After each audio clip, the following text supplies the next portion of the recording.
বেহাল দশা আইসিডিএস কেন্দ্রের, অস্বাস্থ্যকর পরিবেশেই হয় রান্না। কালে ভদ্রে দেখা মেলে অঙ্গনওয়াড়ি কেন্দ্রে দিদিমণিদের, ফলে শিশুদের পড়াশোনা লাঠে উঠেছে। এই বেহাল চিত্র কোনো গ্রামগঞ্জের নয়, খোদ ঘাটাল শহরের ৮ নম্বর ওয়ার্ডের তিওরপাড়া ১৬০ নম্বর আইসিডিএস সেন্টারের।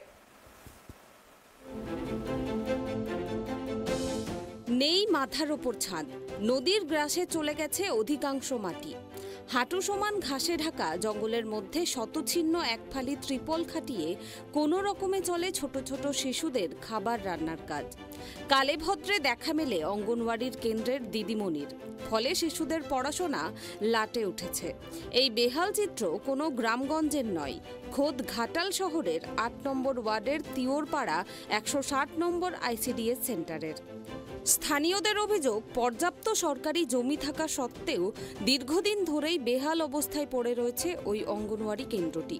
মাথার ওপর কোনো ছাউনি না থাকায় সামান্য বৃষ্টি হলেই বন্ধ রাখতে হয় ছোট ছোট শিশু এবং গর্ভবতী মায়েদের খাবার রান্নার কাজ। পৌরসভার বুকে এমন বেহাল আইসিডিএস সেন্টারের বেহাল দশার কথা প্রশাসনিক আধিকারিকদের একাধিকবার জানানো সত্ত্বেও কাজ হয়নি কিছুই। তিওরপাড়া এলাকার বাসিন্দা ঝুমা পাল বলেন, একে তো অঙ্গনওয়াড়ির বেহাল অবস্থা, মাথায় ছাউনি পর্যন্ত ঠিকমতো নেই। নদীর টানে চলে গেছে অনেকটা জায়গায়, তার ওপর চারিদিকে বড় বড় ঘাসের জঙ্গল হয়ে গেছে। পৌরসভার কর্মীরা কখনো জঙ্গলটুকু পরিষ্কার করার প্রয়োজন মনে করেন না। ছোট ছোট বাচ্চাদের এখানে পাঠাতেও ভয় করে। আমাদের দিকে অঙ্গনবাড়ি একটা করে দেওয়া হয়েছে, সেইটা যেন নির্দিষ্ট একটা স্থানে হয়, পাকা বাড়ি একটু করে দিলে খুব ভালো হয়। বর্ষার সময় কি সমস্যা? বর্ষার সময় এখানে এক হাঁটু করে কাদা হয়ে যায়, বাচ্চারা এখানে খেলতেও পারে না, বসতেও পারে না, আর খাবারটাও ঠিক মতন হয় না। কেন? উনুনে জল ঢুকে যায়, কোনো কিছুই হয় না। তো আমরা চাইছি যে পৌরসভা মাননীয় আছে বা মহাশয় আছে যেন আমাদের একটু হেল্প করে বা পাকা বাড়ি একটু করে দেয়। হ্যাঁ, এই জায়গাটা সরকারি, কিন্তু অঙ্গনবাড়ি নামে রেজিস্ট্রি করে দেওয়া হয়েছে। দিদিমণি বড় দিদিমণি জায়গা থাকা সত্ত্বেও বিল্ডিং হচ্ছে না, এটা করে দেওয়া হয়েছে বাচ্চাদের অঙ্গনবাড়ি নামে। কোনো কিছু করে না, একটা বর্ষার দিনে তিরপল পর্যন্ত দেয় না, যেটা আমরা লিখিতভাবে দেওয়া হয়েছিল কাউন্সিলরকে, যেটা বড় দিদিমণি আমাদের কাছে সাইন নিয়ে জমা দিয়েছে, ওনার তিরপল পর্যন্ত দেয় না। স্থানীয় বাসিন্দা শিবশঙ্কর ঈশ্বর, লতা পাল, রুনা মাঝিদের আরও অভিযোগ, অঙ্গনওয়াড়ি কেন্দ্রের পরিকাঠামোর বেহাল দশা তো আছেই, এরই পাশাপাশি আইসিডিএসের দিদিমণিও মাসের অধিকাংশ দিনই বিভিন্ন কারণ দেখিয়ে সেন্টারেই আসেন না। অস্থায়ী এক রাঁধুনির ভরসায় কোনো রকমে চলে বাচ্চাদের রান্নার কাজ। খাবারের পরিমাণও অন্যান্য সেন্টারের থেকে কম। তাদের দাবি, পৌরসভার বুকেও কেন এমন বেহাল দশায় থাকবে শিশুদের পাঠশালা। প্রশাসন দ্রুত ব্যবস্থা নিক অঙ্গনওয়াড়ি কেন্দ্রের হাল ফেরাতে। অন্যদিকে সেন্টারের রাঁধুনি অর্চনা মণ্ডলের বক্তব্য, আমাদের সেন্টারের বেহাল দশা দীর্ঘদিনের, মাথার ওপর ত্রিপলের ছাউনিটুকুও ঠিকমতো নেই। একাধিকবার স্থানীয় কাউন্সিলরকে ছাউনির জন্য একটা ত্রিপল চেয়েছি, কিন্তু লাভ হয়নি কিছুই। কতদিন আর এমন দুর্দশার মধ্যে দিয়ে কাজ চালানো যায়? বৃষ্টি হলেই রান্না বন্ধ রেখে সবাইকে বাড়ি ফেরাতে হয়। প্রতিদিন ৬৫ জন বাচ্চার খাবার রান্না হয় এখানে। চারিদিকে জঙ্গলে ভর্তি, সব সময় ভয় লাগে খাবারে কিছু যদি পড়ে যায় তাহলে ভয়ঙ্কর বিপদ ঘটতে পারে। এই যে বৃষ্টি হলে আমি আসতে সেখান থেকে বয়ে বয়ে আনবো, আমার কষ্ট হয়। আর এই যে এত নোংরা ঘাট, আমিও রান্না চালা আছে না, রান্না চালা নেই। কর্মচারীকে বলে ওলি তিরপল একটা দেয় না, এই যে চারদিকে ছেঁড়া তিরপল, আমাকে এতই করতে হয়। আর কর্মচারীকে কতবার বলতে গেছি, তাও দেয় না, তিরপল পর্যন্ত দেয় না, বললো দুবো, তাও পর্যন্ত দেয় না। বৃষ্টি হলে কি করেন?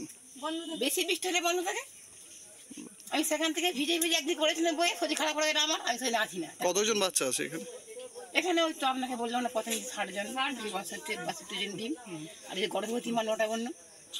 প্রতিদিনই রান্না নিতে আসেন, তো সে ছুটিতে গেলে ভয় লাগে না? এখানে তো চারিদিক তো খোলা, ভয় লাগে না? রান্নায় যদি অন্য কিছু পড়ে যায় ভয় লাগে না? আমাকে করতে হয়, সেটা দেখে শুনে করতে হয়। কেন ওর বাচ্চাটা আমার বাচ্চা তো, তাই আমাকে দেখে নিতে হয়। আর সে যখন থাকে না বাড়িতে, সে দিয়ে। আপনি রাঁধুনি? অন্যদিকে সমস্ত অভিযোগ অস্বীকার করে ৮ নম্বর ওয়ার্ডের কাউন্সিলর প্রভাতী জানা। তিনি বলেন, ওই সেন্টারের সমস্যা আছে জানি, তবে অভিযোগ সম্পূর্ণ মিথ্যা।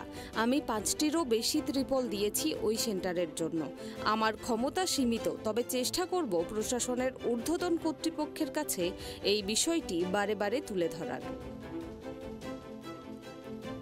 তো কাউন্সিলর হিসাবে আমি তো সামান্য একটা কাউন্সিলর হিসাবে কাজ করি, কিন্তু যেটা আপনারা বলছেন যে আমাদের যে প্রাক্তন কাউন্সিলর ছিলেন উনিও প্রচুর চেষ্টা করেছেন ওই আইসিডিএসের ব্যাপার নিয়ে, কিন্তু ওটার জন্য আমরা যতটুকু সাহায্য করার দরকার আমরা সাহায্যের হাত বাড়িয়ে দিয়েছি।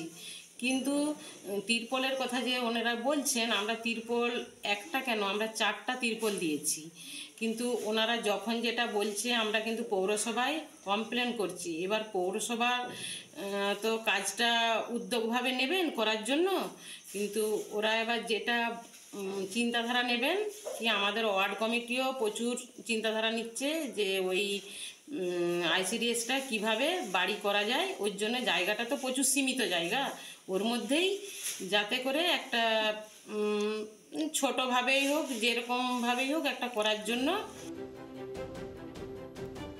এখন সমস্যা কবে মেটে এবং আইসিডিএস সেন্টারের হাল কবে ঠিক হয় সেদিকেই তাকিয়ে ছোট ছোট শিশু থেকে শুরু করে অভিভাবকরা। পশ্চিম মেদিনীপুর থেকে শুভ চক্রবর্তীর রিপোর্ট, ট্রাইব টিভি।